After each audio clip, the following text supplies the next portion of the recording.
Hello friends, welcome back to our YouTube channel. Friends, आज के इस वीडियो में हम अपना पार्ट जो सेकंड है उसको कंटिन्यू करेंगे।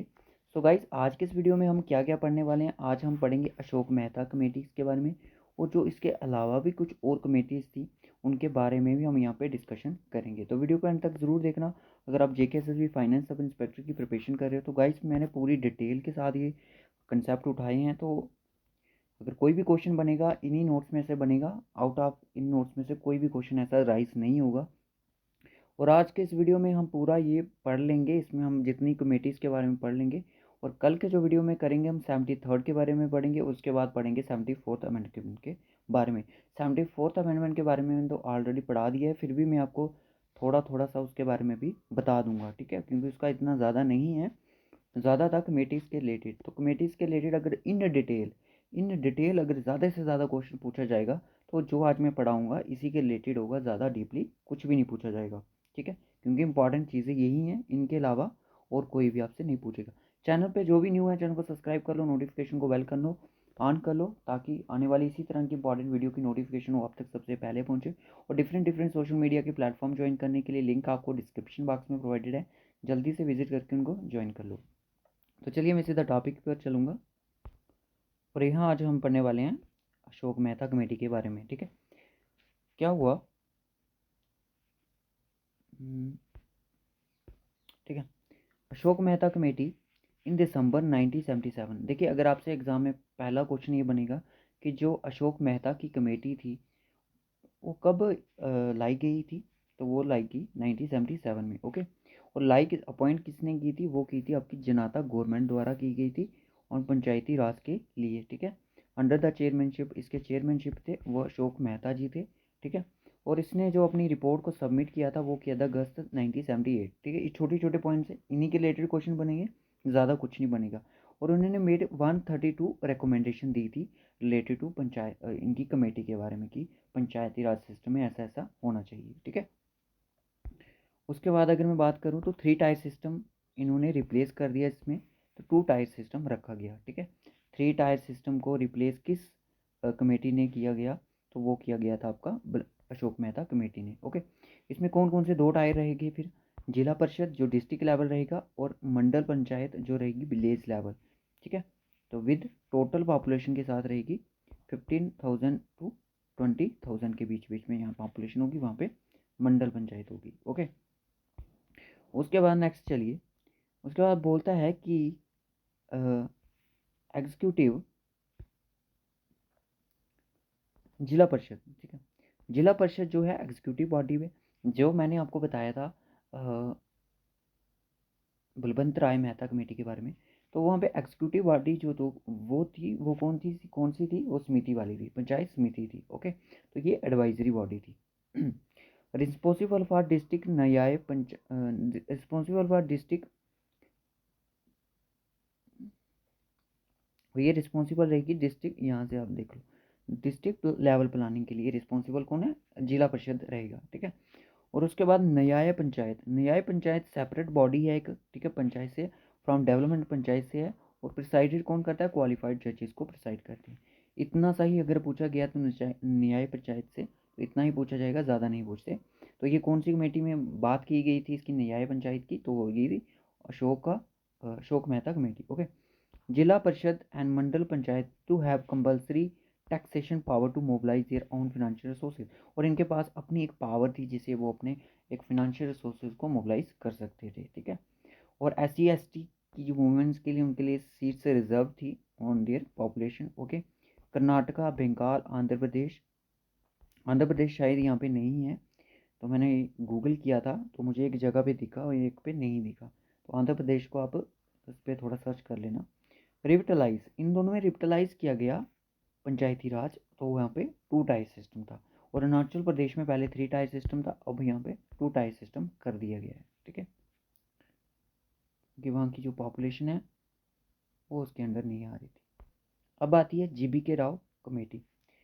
GBK राव कमेटी है जो, वो क्या है, देखिए देखते हैं। GBK राव कमेटी है, वो है review administrative arrangements of rural development and poverty alleviation programme. Exam में पूछा जाएगा कि कौन सी कमेटी को बुलाया गया था जब एडमिनिस्ट्रेटिव अरेंजमेंट को देखने के लिए रूरल डेवलपमेंट के पॉवर्टी एलिवेशन प्रोग्राम्स के लिए, तो वो थी GBK राव कमेटी। ठीक है, इसके चेयरमैन थे GBK राव थे। अपॉइंट किसने किया था? प्लानिंग कमीशन ने किया था। कब किया था? 1985 ने इसको बुलाया था। ठीक है, this committee criticise the existing panchayat raj institution as grass with roots without roots, grass without roots. तो इस कमेटी ने क्रिटिसाइज किया जो पंचायती राज इंस्टीट्यूट है उसको, बोला कि ग्रास विदाउट रूट्स है जो पंचायती राज सिस्टम है यहाँ पे। उसके बाद बात की गई district level zila parishad should be basic unit for the policy planning and programme, और एक बेसिक यूनिट रहेगा प्लानिंग के लिए और प्रोग्राम के लिए। ठीक है, तो पीछे भी ये बात की हमने, प्लानिंग कौन करेगा? डिस्ट्रिक्ट करेगी। Okay, making the district as the role of democratic centralisation. ठीक है, जब making the district as the role of democratic decentralisation होगा। Okay, post of the district development council, यानी कि डिस्ट्रिक्ट डेवलपमेंट कमिश्नर जो होंगे शुड बी क्रिएटेड, और यहाँ पे पोस्ट बनाई जाएगी किसकी? डिस्ट्रिक्ट डेवलपमेंट कमीशन की, और जो वर्क करेगा CO ऑफ द जिला परिषद। CO यानी कि चीफ एग्जीक्यूटिव ऑफिसर होगा जो कि जिला परिषद का। और अगर एग्जाम में पूछा जाएगा कि डिस्ट्रिक्ट डेवलपमेंट कमिश्नर की जो पोस्ट क्रिएट की गई थी किस कमेटी के अंडर की थी, वो की थी आपकी GBK राव। ओके, आई कब थी? 1985। बुलाया किसने था? प्लानिंग कमीशन के। किसके लिए? एडमिनिस्ट्रेशन का अरेंजमेंट देखना था कि रूरल डेवलपमेंट कितनी हो रही है और पॉवर्टी एलिवेशन कितना हो रहा है। ओके, उसके बाद election of PI should be held regularly. अगर एग्जाम में आपसे पूछा जाएगा कि कौन सी कमेटी थी जिसने बात की थी कि जो इलेक्शंस होगी जो पंचायती राज की इंस्टीट्यूशन की वो रेगुलरली हेल्ड की जाएंगी, तो वो आपकी GBK राव थी। Same planning functions of the state level should be transfer to the कुछ कुछ प्लानिंग फंक्शंस होंगे जो स्टेट लेवल के वो ट्रांसफर कर दिया जाएगा डिस्ट्रिक्ट लेवल पे फॉर प्लानिंग के लिए। ठीक है, unit for effective decentralise district planning के लिए। तो इसको चीज़ को याद रखें कि जब इन्होंने बात की थी GBK राव कमेटी की, उसमें बात की थी कुछ फंक्शंस होंगे ऐसे जिनको ट्रांसफ़र कर दिया जाएगा डिस्ट्रिक्ट प्लानिंग के लिए, किसके? डिस्ट्रिक्ट लेवल के लिए, किसके लिए? प्लानिंग के लिए। ठीक है, और यूनिट्स वो इफेक्ट्स होंगे डिसेंट्रलाइज डिस्ट्रिक्ट प्लानिंग के लिए।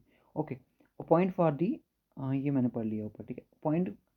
अब अगर आपसे पूछा जाएगा कि GBK राव कमेटी थी उसको किस स्टडी के लिए बुलाया गया, तो आप बोलोगे appointed to the study of administrative arrangements. ठीक है, एडमिनिस्ट्रेटिव अरेंजमेंट क्या है।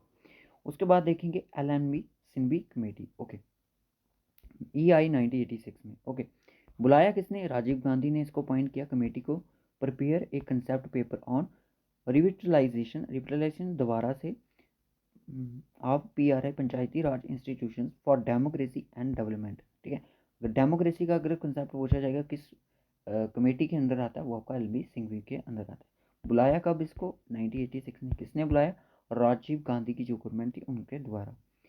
Chairmanship of LM Singhvi committee के यही थे। Okay, this committee found the gram sabha as the incarnation of the district direct democracy. तो ये वाला कंसेप्ट भी आपका इसी LNB सिंघवी कमेटी के अंडर आएगा। ठीक है, जब मैं नोट्स प्रोवाइड करूंगा, क्योंकि ये थोड़े शॉर्ट नोट्स भी हैं और थोड़े कंसेप्चुअल भी चीज़ें यहाँ पे डाली गई हैं। ओके, उसके बाद बात की इसके अंदर, अगर आपसे पूछा जाएगा कि न्याय पंचायत थी जो किसके अंदर बात की थी कि उसको डेवलप किया जा सकता है for presided over A qualified जज, तो वो आपकी जो मैंने अभी पीछे बताई आपको, क्या नाम था उसका? अशोका के अंदर। ओके, अब बात की कि न्याय पंचायत जो थी किसके अंदर बात की थी हमने? हाँ, अशोका के अंदर की बात की थी। ठीक है, उसके बाद करता है कि जो न्याय पंचायत होगी should be the established for cluster of villages. कहाँ पे होगी? क्लस्टर ऑफ विलेजेस के लिए। Okay, panchayati raj institution should be constitutionally recognised. तो ये एग्जाम में ये भी पूछा जा सकता है कि किस लिए, कौन सी इस पर्पस के लिए कॉन्स्टिट्यूशन रिकॉग्नाइज के लिए पंचायती राज इंस्टीट्यूशन शुड भी कॉन्स्टिट्यूशन रिकॉग्नाइज के लिए कौन सी कमेटी बुलाई गई थी, तो वो थी आपकी LNB सिंघवी। ठीक है, उसके बाद जुडिशियल ट्रिब्यूनल्स का हुआ यहाँ पे, और ये न्यू चैप्टर एडेड हुआ गया कॉन्स्टिट्यूशन ऑफ इंडिया में। Judicial tribunals should be established in all the state, जो कि इलेक्शन के लिए एलिजिबल थी पंचायती राज के लिए। इंस्टीट्यूशन के लिए, उनमें जुडिशल ट्रिब्यूनल। उसके बाद village panchayat should more financial resources, और विलेज की जो पंचायत होगी उसके बाद फिनेंशियल रिसोर्सेज कमी नहीं होगी, ज़्यादा होंगे। Okay, village should be recognise to make the grama panchayat more viable, ठीक है, और विलेज को रिकॉग्नाइज होना चाहिए ग्रामा पंचायत को बनाने के लिए। ओके, उसके बाद आई आपकी थंगन कमेटी। थंगन कमेटी के अंदर क्या क्या हुआ? थंगन जो कमेटी थी आई 1988 और 1989 में भी इसको बोला जाता है। ओके, और उसके बाद इसके जो चेयरमैनशिप थे वो थे पीके थंगन कमेटी के, पीके थंगन कमेटी थे, पीके थंगन थे। This committee examine the political and administrative structure. अगर आपसे पूछा जाएगा कि कौन सी कमेटी बुलाई गई थी पॉलिटिकल एडमिनिस्ट्रेशन की स्ट्रक्चर के लिए, तो वो बुलाई गई थी आपकी थंगन कमेटी। किसके लिए? District for the purpose of district planning, क्या डिस्ट्रिक्ट में चल रहा है, ठीक है। Panchayati raj bodies should be constitutionally recognised, ऊपर क्या पड़ा? Panchayati raj institution should be constitutionally recognised, और यहाँ पे बॉडीज रिकॉग्नाइज्ड होनी चाहिए थी। याद रखना, बॉडीज और इंस्टीट्यूशन में बड़ा फर्क है। Panchayati raj bodies shall have a fix tenure of 5 year, panchayati raj की जो बॉडीज का होगा वहाँ पे 5 साल का पीरियड होगा। सुपर सेक्शन का अगर मैक्सिमम पीरियड की बात करूँ तो 6 मंथ का रहेगा। Okay, district collector should be the, वही मैंने जो पहले बताया, डिस्ट्रिक्ट कलेक्टर जो होगा वो सीओ की पोस्ट पे ही रहेगा जिला परिषद में। जिला parishad should be the pivot of the Panchayati Raj system planning और डेवलपमेंट के लिए। जिला परिषद यहाँ पे भी रिस्पॉन्सिबल रहेगा प्लानिंग और डेवलपमेंट के लिए, जिला परिषद। 3 टायर सिस्टम था यहाँ पे भी। ओके, और यहाँ पे गडगिल कमेटी आती है। गडगिल, अगर आप इसको रट्टा मार सकते हो, रट्टा भी देख लेना, अगर इसको 3-4 बार आप पढ़ोगे तो आपको समझ आ जाएगी। 1988 में क्या हुआ? कांग्रेस पार्टी ने इसको गडगिल कमेटी को बुलाया। Okay, under the chairmanship of B N Gadgil थे इसके chairman. This committee was asked to the consider the question, और इस कमेटी का एक क्वेश्चन कहा गया कि how best panchayati raj institution could be made effective, कैसे पंचायती राज इंस्टीट्यूशन को मेड इफेक्टिव बनाया जाए। तो मेंबर्स आप आपसे एग्जाम में पूछा जाएगा कि कौन सी कमेटी के अंदर ये क्वेश्चन राइज किया गया था, इस कमेटी से पूछा गया। तो members of the panchayat at the 3 level should be directly elected, जो मेंबर्स होंगे पंचायत के 3 लेवल्स पे वो शुड बी डायरेक्टली इलेक्टेड होंगे, ठीक है। तो ये भी इसमें एक बात थी। ओके, उसके बाद यहाँ पे आती है लास्ट स्लाइड हमारी, term of Panchayati raj institution 5 years. यहाँ पे भी बताया गया कि जो पंचायती राज इंस्टीट्यूशन का टाइम पीरियड रहेगा वो 5 साल के लिए रहेगा। और या अगर आपसे पूछा जाए कि स्टेट फाइनेंस कमीशन इस्टेब्लिश कब किया गया था, इसकी डेट याद रखें, यहाँ पे मैंने लिखी नहीं है। और और क्यों लिया गया था ये? फॉर फाइनेंस पर्पस के लिए, पंचायत के लिए। ओके, और स्टेट इलेक्शन कमीशन क्यों? Conduction of election of panchayat की कंडक्शन के लिए इस्टेब्लिश किया गया। रीज़न क्या था? रीज़न यही था कि स्टेट इलेक्शन कमीशन कंडक्ट करेगी इलेक्शन पंचायत की, और स्टेट फाइनेंस कमीशन का रीज़न ये था कि वो फाइनेंस प्रोवाइड करेगा पंचायत को, ठीक है। और कल के लेक्चर में हम पढ़ेंगे constitution of Panchayati Raj system, constitution Panchayati Raj system क्या था, और इसमें ये किस तरह से 73rd और 72 अमेंडमेंट्स आया, ठीक है, किसने लाया, पूरी डिटेल में पढ़ेंगे।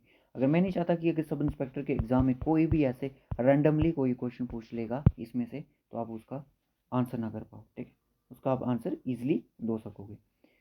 सो गाइस, होप सो आपको ये वीडियो अच्छा लगा हो। अच्छा हो लगा हो तो लाइक और शेयर ज़रूर कर देना, नोटिफिकेशन बेल को भी ऑन ज़रूर कर लेना, और इसी तरह की इंपॉर्टेंट वीडियो की नोटिफिकेशन आपको मिलती रहेगी। So okay guys, bye bye, take care.